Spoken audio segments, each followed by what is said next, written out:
What's going on, everybody? Welcome back to Bane Speaks. I'm Bane, and this is where I speak. So obviously, football is just around the corner, just about 3 or 4 weeks away, and I was going over some win totals for some teams, and I stumbled across the Jacksonville Jaguars. So today, we're going to go over my expectations, whether I think they'll go over or under the win total, which is at 8.5 if you didn't know. Also, some of their free agent signings that I thought are really good for this team. This defense is looking pretty good. The offense should be back on level. I know the wide receiver core is about average, not the worst, definitely not the best. All right, so first we got to go over last year and what happened to the Jaguars last season. I believe they started 8-3, were first or second in the AFC, and then they got riddled with injuries, especially Trevor Lawrence.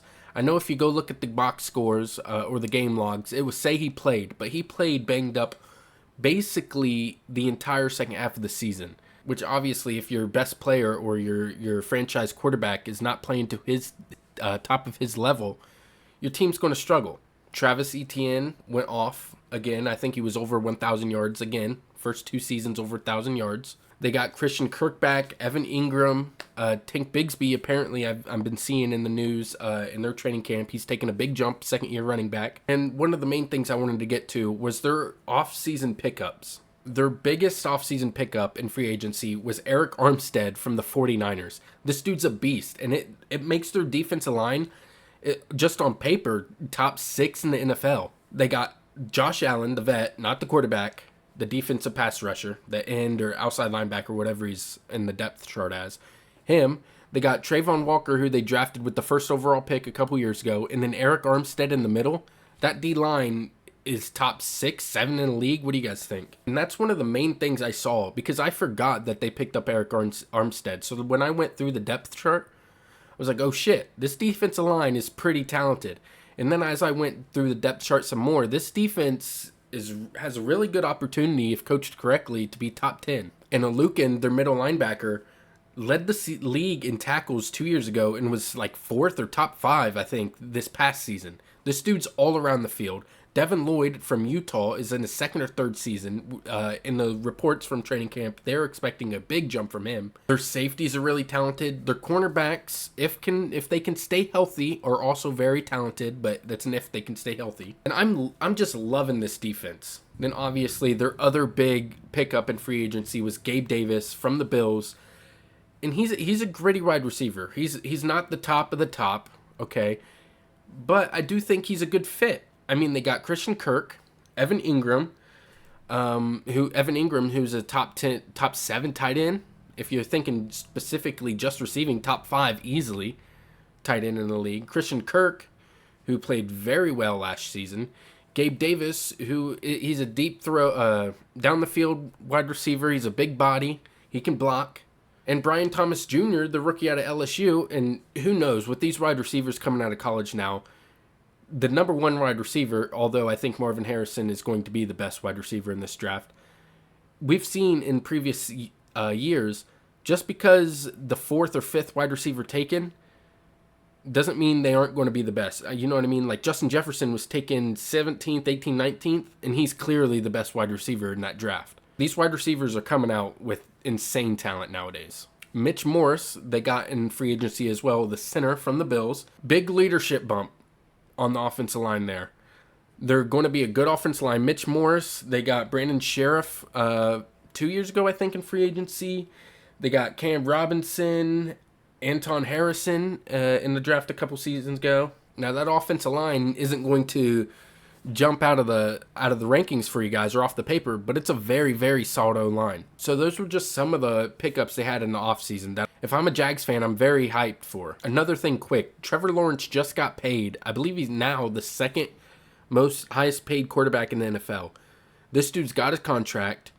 He was injured last year, didn't really get to finish the season how he wanted. Just like thinking about how players react when they get a big contract, some of them kind of sit back and they got their money now. They aren't going to try as hard. You know what I mean? They aren't going to practice as hard. This guy, he hasn't really won anything in the NFL. He still has a chip on his shoulder. I know he got the money, but he still has a chip on his shoulder. He's been the golden boy since high school. He was like undefeated through high school, through Clemson, basically everything. And he hasn't really done much in the NFL. And he just got paid this big bag. Last season, he was playing one of the best seasons of his career. I mean, it's only been 3 or 4 seasons, but still, it was one of his better seasons. And he got hurt and he wasn't able to finish it. So him getting the big bag, like I said, a lot of players sometimes take a step back. I don't think that's going to be an issue with T-Law. Sorry, another quick thing here. Leadership has been an issue with this Jacksonville Jaguars franchise for a couple years. Obviously, Urban Meyer was not the leader they needed. Doug Peterson came in. He's been doing way better. But like I said, they got Mitch Morse, who was the leader of that Bills offensive line. Eric Armstead, who was a leader in the 49ers defense. Those are 2 huge pickups. Not saying Alukan, whatever, the middle linebacker that they already had, wasn't a leader. But these are big leaders that can really prop this team up. Now let's look at the schedule here. They got the Dolphins week 1 in Miami. They got the Browns, who I think they could beat.